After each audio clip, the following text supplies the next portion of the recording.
Pregonadas son las guerras del Rey León. El que no vaya a la guerra, su casa estará en prisión, su casa estará en prisión.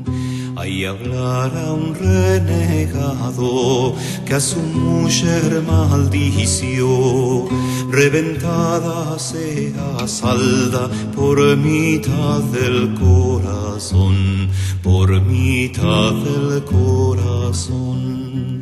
7 hijas me parites y entre ellas ningún varón, que me librarán ahora de las guerras del león, de las guerras del león.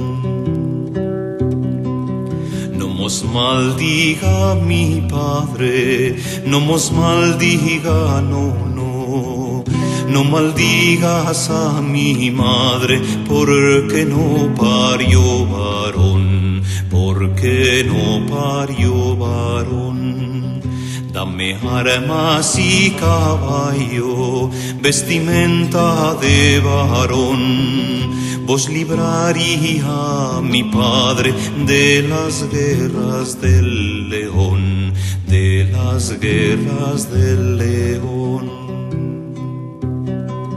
Los tus cabellos, la niña, de embrazón que no varón, con el sombrero mi padre me los taparía yo, me los taparía yo. Los tus pechitos, la niña, de embrazón que no varón, con el chaleco mi padre me los taparía yo, me los taparía yo. Los tus piecitos, la niña, de embrazón que no varón, con el zapato y la media me los taparía yo, me los taparía yo.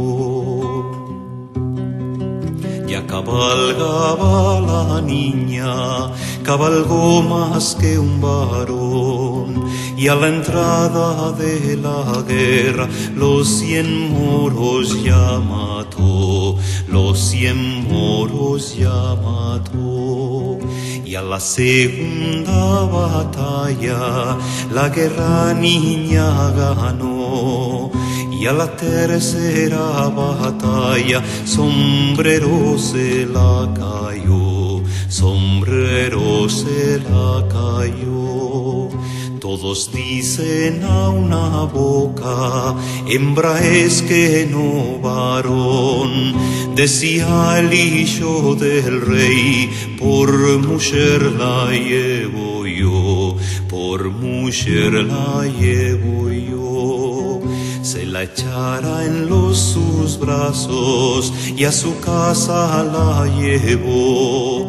Y otro día a la mañana las ricas bodas armó, las ricas bodas armó.